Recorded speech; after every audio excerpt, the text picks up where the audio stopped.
حکایت الصالحین نامی کتاب ہے اور اس میں ایک بڑا ہی ایمان افروز واقعہ موجود ہے جو آج میرے بیان کا موضوع بھی ہے. ذرا توجہ سے آپ سب نے بیان کو سننا ہے. حضرت ذوالنون مصری رحمت اللہ تعالی علیہ ایک روز نیل کے ساحل کی طرف تشریف لے گئے. اس وقت آپ بڑی گہری سوچ میں مگن تھے. اچانک آپ نے ایک بہت بڑے بچھو کو دیکھا کہ تیزی سے وہ ساحل کی طرف جا رہا ہے. آپ اس کی طرف متوجہ ہوئے کہ اتنا بڑا بچھو اور یہ پانی کی طرف کیوں جا رہا ہے. آپ بھی پیچھے پیچھے گئے تو آپ نے دیکھا کہ دریا میں سے ایک مینڈک نکلا اور وہ بچھو اس مینڈک پہ سوار ہو گیا اور مینڈک تیرنے لگ گیا. آپ حیران ہو گئے کہ یہ تو کوئی راز کی بات لگتی ہے.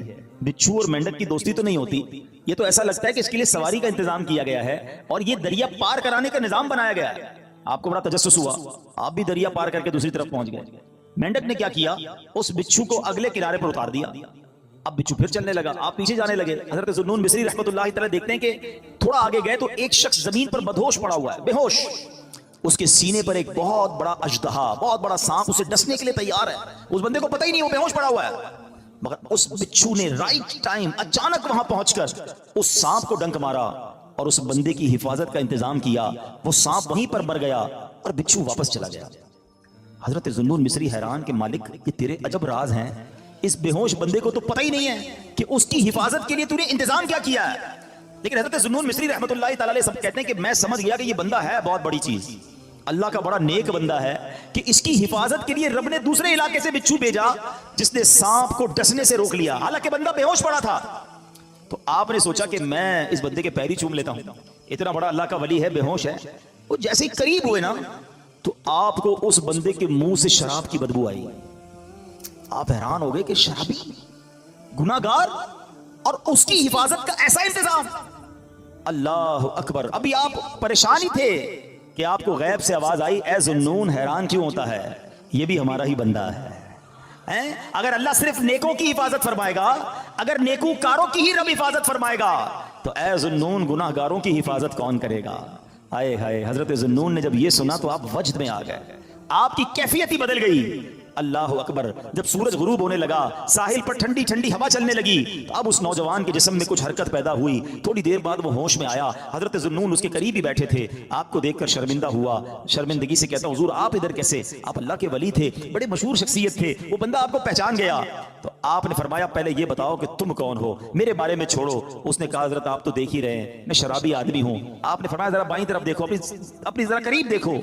اس بندے نے دیکھا تو مرا ہوا بہت بڑا سانپ پڑا ہوا, تو گھبرا گیا. حضرت ذوالنون مصری نے اب اس کو سارا واقعہ سنایا کہ میں تو کہیں اور تھا, میں نے ایک منظر دیکھا, بچھو اور مینڈک کے پیچھے ادھر آیا. اللہ نے تیری حفاظت کا کیسا انتظام کیا, تو رب کی نافرمانی کرتا ہے اور وہ مالک تیری حفاظت فرما رہا ہے. اللہ اکبر. جب اس شرابی نے یہ واقعہ سنا وہ زاروں کتار رونے لگا, اور اس کے بعد اس نے جو ہے یہ اس نے بڑا کمال کا جملہ کہا, اگر وہ ذات گناہ گاروں کو ایسا نوازتی ہے تو پھر نیکوں کو کیسا نوازتی ہوگی. جب اپنے نافرمانوں کو وہ ایسا نوازتا ہے تو اپنے فرما برداروں کو کیسا نوازتا ہوگا. یہ کہہ کر وہ شخص نے سارے گناہوں سے توبہ کی, اب مجاہدات کرنے لگا, اب عبادتیں کرنے لگا. ایک وقت ایسا آیا کہ اس بندے کا شمار اللہ کے مقبول بندوں میں ہونے لگ گیا, وہ بھی اللہ کا ولی بن گیا. میرے پیارے اسلامی بھائیوں, مدنی چینل کے ناظرین, یہ واقعہ ہم سب کے لیے بہت بڑا پیغام ہے. ہم اللہ کی نافرمانی کرتے ہیں اور روزانہ ہی کرتے ہیں, مگر وہ رب ہم سے نعمتوں کو روکتا نہیں ہے. وہ ہم سے اپنی نعمتوں کو نہیں روک رہا. ہمارا رزق بند نہیں ہو جاتا. دنیا کا کیا دستور ہے, یہاں کاروباری لوگ بھی بیٹھے ہیں, ہمارے پاس کوئی بندہ نوکری کرے, ٹھیک, ہم اس کو کہیں بیٹا آپ کا کام یہ ہے کہ روزانہ جانا ہے, آپ نے مارکیٹ سے وصولی کرنی ہے, اور یہ موٹر سائیکل میں آپ کو دیتا ہوں کیونکہ آپ کو روز جانا ہے, سفر کے لیے آپ کو موٹر سائیکل دیتا ہوں. بڑا مینیجر بن جاتا ہے, لوگ گاڑی دیتے ہیں, ٹھیک ہے. اچھا, اب وہ سیٹ جو ہے وہ دیکھے کہ یہ جاتے کہیں نہیں ہے, سارا دن ادھر ہی بیٹھا رہتا ہے, ایک دن, 2 دن, 15 دن, 1 مہینہ, پھر وہ کیا کہے گا, بھائی یا تو وصولی کرنے جاؤ یا ورنہ میری موٹر سائیکل واپس کرو. فائدہ کیا تمہیں موٹر سائیکل دینے کا؟ جو فیسلٹی دیتا ہے کوئی ہمیں کسی کام کے لیے دیتا ہے نا, اگر وہ کام نہ کریں تو وہ فیسلٹی واپس لے لی جاتی ہے. سچ بتاؤ میرے رب نے مجھے اور آپ کو آنکھیں کیوں دی ہیں؟ کیا حرام دیکھنے کے لیے دی ہیں؟ نہیں, تلاوت کے لیے دی ہیں, ماں باپ کو محبت سے دیکھنے کے لیے دی ہیں, اللہ کے گھر کو دیکھنے کے لیے دی ہیں. اللہ نے جو حلال چیزیں ہمیں دی ہیں وہ دیکھنے کے لیے دی ہیں. مگر کبھی ایسا ہوا کہ ہم حرام دیکھیں اور اندھے ہو جائیں, یار میری آج آنکھیں بند ہو گئی, کیوں؟ بس وہ حرام دیکھ لیا تھا. نہیں, ہم گناہ کر رہے ہیں, وہ نعمتیں نہیں روک رہا ہے. یہ ہاتھ اس لیے نہیں دیے کہ اس سے حرام کام کیے جائیں, اس سے ظلم کیا جائے, مگر یہ ہاتھ حرام کی طرف اٹھتے ہیں. رب ہاتھ واپس نہیں لیتا. پیر گناہ کی طرف جائیں تو لنگڑے ہو جانے چاہیے تھے ہم, کہ بندہ کہے یار آج پیر نہیں چل رہے, کیوں یار وہ کل میں جوا کھانے گیا تھا, میں شراب کھانے گیا, میں سنیما گیا, اللہ کی نافرمانی کے لیے چلا تھا, میرے رب نے پیر واپس لے لیے. اصول تو یہ بنتا ہے, مگر اس کی شان دیکھو کہ ہم روز نافرمانی کرتے ہیں. وہ ہمیں رزق دے رہا ہے, عزت بھی دے رہا ہے, اعضاء بھی سلامت ہیں. کب تک اللہ کو ناراض کریں گے؟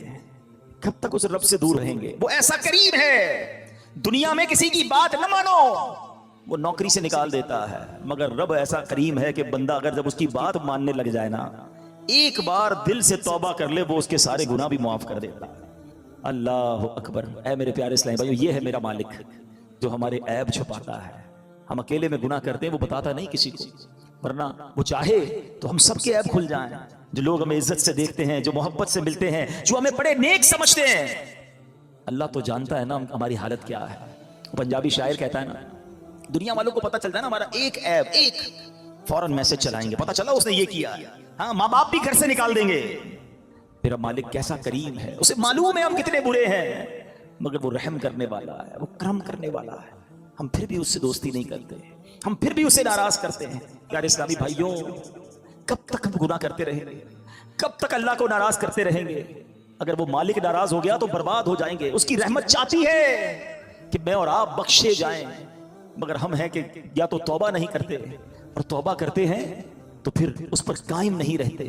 حالانکہ نبی پاک علیہ الصلوۃ والسلام کی کیسی کیسی حدیثیں ہیں کہ جو توبہ کرتا ہے اللہ اس سے کتنا راضی ہوتا ہے. آئیے حدیث پاک سنانے سے پہلے میں آپ کو قرآن پاک کی آیت سناتا ہوں. اللہ کریم قرآن مجید میں ارشاد فرماتا ہے, سورہ بقرہ میں دوسرے پارے آیت نمبر 222 میں ارشاد فرماتا ہے, ان اللہ یحب التوابین, اور بے شک اللہ پسند کرتا ہے بہت توبہ کرنے والوں کو. اور اللہ جب توبہ قبول کرتا ہے نا تو سنو کیسا کریم ہے. دنیا میں اگر ہمارا کوئی جرم ہو جائے نا, کوئی خطا ہو جائے, مثال کے طور پہ کسی کی پولیس میں کوئی رپورٹ درج کر دی جائے, تو جب بھی آپ کسی کا ریکارڈ نکالتے ہیں نا, بے شک وہ مقدمہ ختم بھی ہو گیا ہو, یا سزا ہو گئی ہو, یا سلو ہو گئی ہو, لیکن جب آپ بندے کا کریکٹر سرٹیفکیٹ نکالتے ہیں تو اس کا وہ جرم آ جاتا ہے کہ اس نے 10 سال پہلے یہ غلطی کی تھی, 15 سال پہلے اس پر یہ مقدمہ ہوا تھا. نہ لوگ بھولتے ہیں, نہ دنیا بھولتی ہے, مگر دیکھو میرے رب کی شان کیسی ہے کہ اللہ ایسا کریم ہے. قرآن میں فرماتا ہے کہ جب اللہ توبہ قبول کرتا ہے تو صرف گناہ معاف نہیں فرماتا, گناہوں کو نیکیوں سے بدل دیتا. ہاں جتنے گناہ ہیں نا وہ سارے نیکیوں میں بدل دیے جاتے ہیں. اللہ کریم قرآن مجید میں ارشاد فرماتا ہے, مگر جو توبہ کرے اور ایمان لائے اور اچھا کام کرے تو ایسوں کی برائیوں کو اللہ بھلائیوں سے بدل دے گا, اور اللہ بخشنے والا مہربان ہے. ارے میرے رب کی رحمت تو دیکھو کہ جب بندہ سچے دل سے توبہ کرتا ہے اس کی عطائیں کیسی ہیں. سبحان اللہ سبحان اللہ. اللہ کے حبیب صلی اللہ تعالی علیہ وسلم کی میں آپ کو حدیث سناتا ہوں کہ رب کریم کس طرح توبہ کرنے والوں پر مہربانی فرماتا ہے. اللہ کے حبیب علیہ الصلوۃ والسلام فرماتے ہیں جب بندہ اپنے گناہوں سے توبہ کرتا ہے تو اللہ عز و جل لکھنے والے فرشتوں کے پاس سے اس کے گناہ بھلا دیتا ہے, اس کے اعضاء, اس کے بدن کے جو پارٹس ہیں ان کو بھی بھلا دیتا ہے, اور اس زمین پر بھی نشان مٹا دیتا ہے جہاں اس نے گناہ کیے ہوتے ہیں. یہاں تک کہ جب بندہ قیامت کے دن اللہ سے ملے گا تو اس کے گناہ پر کوئی گواہ نہیں ہوگا. حالانکہ خود رب نے فرمایا قرآن میں کہ وہ دن آئے گا, ارے پڑھی ہے نا یاسین شریف, اس میں اللہ فرما رہا ہے وہ دن ہوگا جب منہ پر مہر لگا دی جائے گی, ہاتھ کلام کریں گے, پیر بتائیں گے کیا گناہ کیے تھے, کدھر گئے تھے. اگر توبہ نہیں کرو گے تو پھر بچ نہیں پائیں گے, لیکن اگر توبہ کر لیتے ہیں, اللہ سے دوستی کر لیتے ہیں, اللہ کو راضی کر لیتے ہیں, تو وہ ایسا کریم ہے کہ وہ پچھلے سارے گناہوں کو معاف کر دیتا ہے. ہم پھر کیوں اللہ کی نافرمانی کریں؟ ارے دنیا کا دستور کیا ہے, کوئی ہمارے ساتھ بھلائی کرتا ہے, ہم کیا کہتے ہیں, نہیں یار اس کو ناراض نہیں کرنا ہے, اس نے مجھے نوکری دلائی تھی, اس کو ناراض نہیں کرنا ہے, اس نے مجھے قرضہ دیا تھا, نہیں یار اس کو تو بالکل بھی ناراض نہیں کرنا ہے, مشکل وقت میں میرے کام آیا تھا. دنیا میں ایک کوئی احسان کر دے, تم کہتے ہو وہ ناراض نہیں ہونا چاہیے. جو صبح و شام رب احسان کر رہا ہے اس کی ناراضگی کا کوئی خوف نہیں کہ وہ ناراض نہ ہو جائے, میرا مالک مجھ سے ناراض نہ ہو جائے. سنو توبہ کرنے والے کس قدر اللہ کو پسند ہیں. اللہ کے حبیب علیہ الصلوۃ والسلام فرماتے ہیں, ابن ماجہ کی حدیث ہے, کل بنی آدم خطاء, آقا فرماتے ہیں سارے انسان خطا کار ہیں, غلطیاں تو سب سے ہو جاتی ہیں,